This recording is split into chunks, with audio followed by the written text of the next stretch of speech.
CET के पिछले exam के अंदर जो प्रश्न पत्र आए थे, आज उसी पर डिस्कस करने वाले हैं। जैसा कि आप जानते हैं कि हम डिस्कस कंटिन्यू करते आ रहे हैं।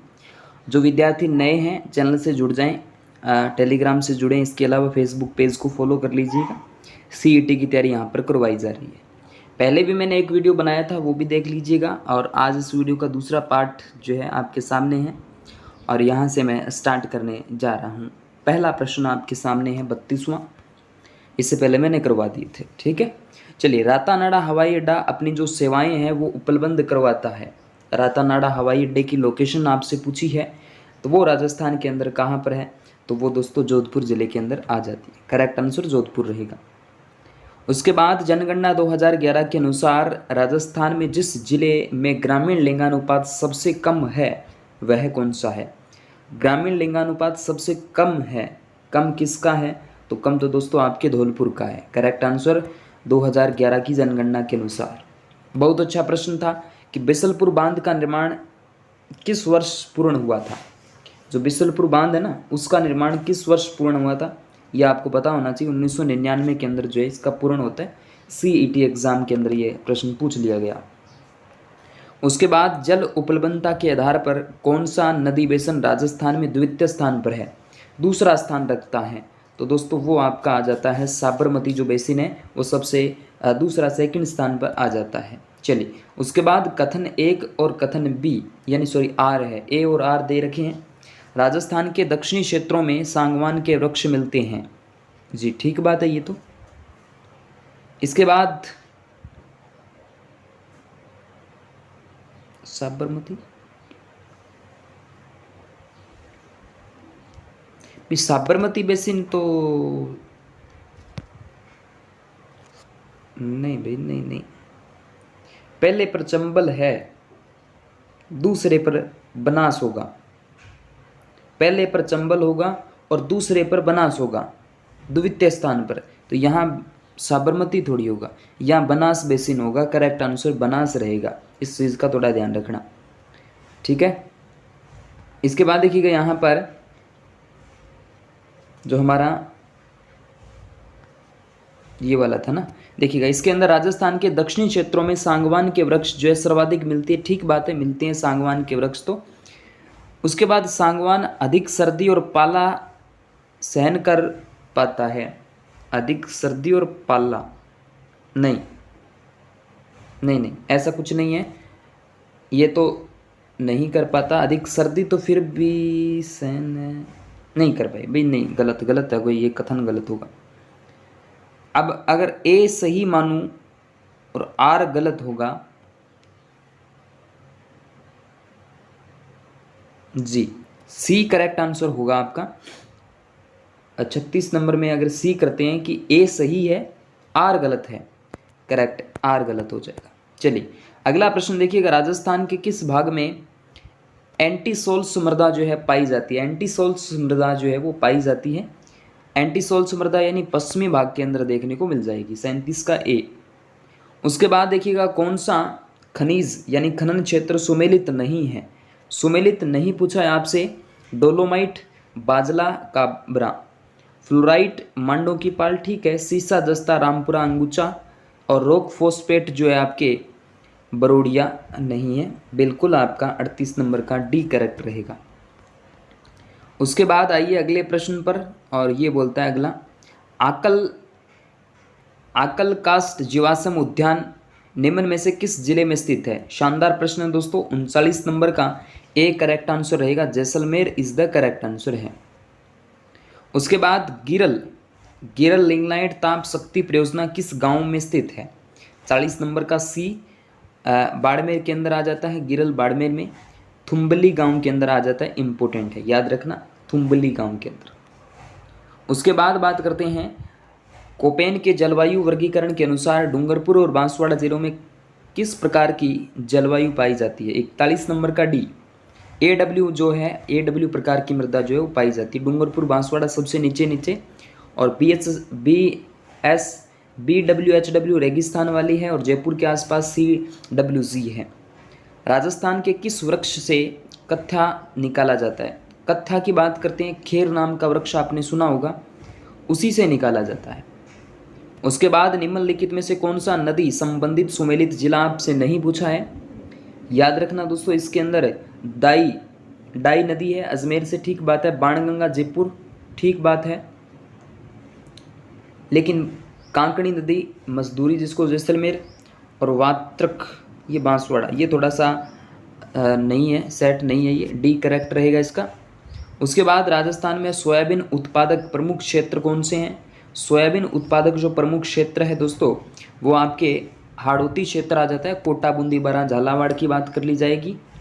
उसके बाद 2011 की जनगणना के अनुसार राजस्थान के सर्वाधिक जनसंख्या वाले ज़िले, सर्वाधिक जनसंख्या जिसमें हमें देखने को मिल जाए तो सबसे पहले स्थान पर जयपुर रहेगा, यानी जयपुर। उसके बाद जोधपुर है, उसके बाद अलवर है,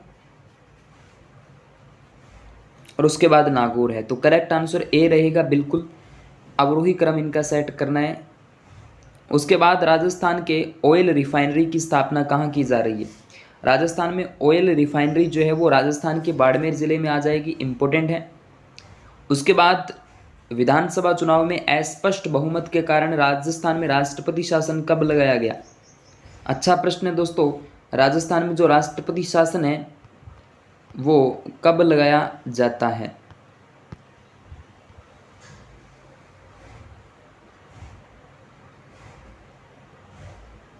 कहाँ गया, अच्छा देखिएगा 47 नंबर में सी 1967 के अंदर लगाया जाएगा। 1967 करेक्ट आंसर रहेगा। उसके बाद राजस्थान में राजस्व मंडल की स्थापना, मोस्ट इंपोर्टेंट क्वेश्चन है, रट लेना इस प्रश्न को। 1949। उसके बाद देखिएगा राजस्थान राज्य मानवाधिकार आयोग के ऐसे अध्यक्ष को चिन्हित कीजिए जो उच्चतम न्यायालय के न्यायाधीश भी रहे हैं।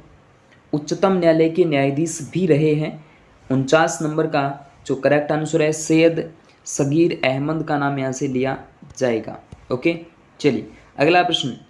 राजस्थान उच्च न्यायालय का उद्घाटन राज प्रमुख सवाई मानसिंह के द्वारा किया जाता है। किसके द्वारा किया गया था, सवाई मानसिंह के द्वारा। लेकिन दोस्तों ये आपके आ जाता है 29 मार्च 1949 को किया जाता है। उसके बाद निम्नलिखित में से कौन राजस्थान में राज्यसभा चुनाव 2022 में निर्वाचित नहीं हुआ। 51 नंबर का करेक्ट आंसर डी हो सकता है, श्री सुभाष चंद्रा, बिल्कुल करेक्ट आंसर रहेगा। उसके बाद राष्ट्रीय खाद्य सुरक्षा मिशन का एक उद्देश्य कुछ फसलों के उत्पादन में वृद्धि करना है। कुछ फसलों के उत्पादन में वृद्धि करना है दोस्तों, वो आपके ए नंबर हो जाएगा, गेहूं, चावल, दालें और तिलहन। करेक्ट आंसर तिलहन रहेगा। उसके बाद राजस्थान में मुख्यमंत्री राजनीर योजना किस वर्ष घोषित की गई थी। राजस्थान में मुख्यमंत्री राजनीर जो योजना है वो किस वर्ष घोषित की गई थी। बड़ा प्यारा प्रश्न रहेगा, 2020 के अंदर की जाती है। उसके बाद अगला जो प्रश्न आपके सामने आ जाता है कुछ इस तरीके से, HPCL Rajasthan refinery limited, Hindustan petroleum corporation limited, HPCL एवं राजस्थान सरकार के मध्य कितनी एक्टिविटी भागीदारी का संयुक्त उद्यम है। 54 नंबर का डी करेक्ट आंसर है। 74% और 26% यहाँ से देखने को मिल जाता है। चलिए अगला प्रश्न देखिएगा यहाँ से, पंचायती राज के किस स्तर पर एक साथिन का चयन महिला विकास कार्यक्रमों के लिए मानदेय महिला कार्यकर्ता के रूप में किया जाता है। 55 का डी ग्राम पंचायत के रूप में, ठीक है। उसके बाद भूजल प्रबंधन के लिए हेली बोर्न सर्वेक्षण तकनीक का प्रारंभ राजस्थान के किस जिले में किया गया है। तो करेक्ट आंसर 56 का बी रहेगा, जोधपुर के अंदर, ठीक है। चलिए जोधपुर करेक्ट आंसर के बाद राजस्थान में मक्का की खेती के प्रमुख ज़िले कौन से हैं। मक्का की खेती के लिए जो प्रमुख ज़िले आ जाते हैं आपके 57 नंबर का जो करेक्ट आंसर रहने वाला है, मक्का आपके दक्षिणी भाग में होता है। इसमें आपके हम कह सकते हैं चित्तौड़गढ़, बांसवाड़ा और बूंदी करेक्ट आंसर रहेगा। उसके बाद देखिएगा राजस्थान खादी एवं ग्रामोद्यान बोर्ड द्वारा खादी प्लाजा का निर्माण जो है वो कहाँ किया गया था? जयपुर में किया गया था, बिल्कुल करेक्ट आंसर जयपुर हो जाएगा। उसके बाद निम्नलिखित में से किन्हीं प्रबन वृहद परियोजना में से सिंचाई सुविधा मिलेगी? ठीक है, परवन की जब भी बात करते हैं तो कोटा वाला क्षेत्र आ जाता है, कोटा, बारां, झालावाड़। परवन बारां की है मुख्य रूप से वैसे तो, और झालावाड़ के साथ मिलाएं तो 637 गांवों को यहाँ से पानी दिया जाएगा। वर्ष 2021-22 में राजस्थान में उद्योग क्षेत्र का स्थिर यानी 2011-12 कीमतों पर सकल राज्य घरेलू मूल्यवर्धन के क्षेत्र की योगदान क्या है? 60 नंबर का जो करेक्ट आंसर रहेगा वो सी रहेगा। 26.3% यहाँ 3-4% रहेगा। उसके बाद राजस्थान में उत्सव भोज योजना संबंधित है, उत्सव भोज योजना जो है वो संबंधित है। 61 नंबर का जो करेक्ट आंसर रहेगा वो आपके सामने डी आ जाएगा, यानी मिड डे मील योजना। Correct answer mid day meal योजना। उसके बाद बात करते हैं श्रम ब्यूरो शिमला सितंबर 2020 में राजस्थान के किन केंद्रों के लिए औद्योगिक श्रमिक क्षेत्रों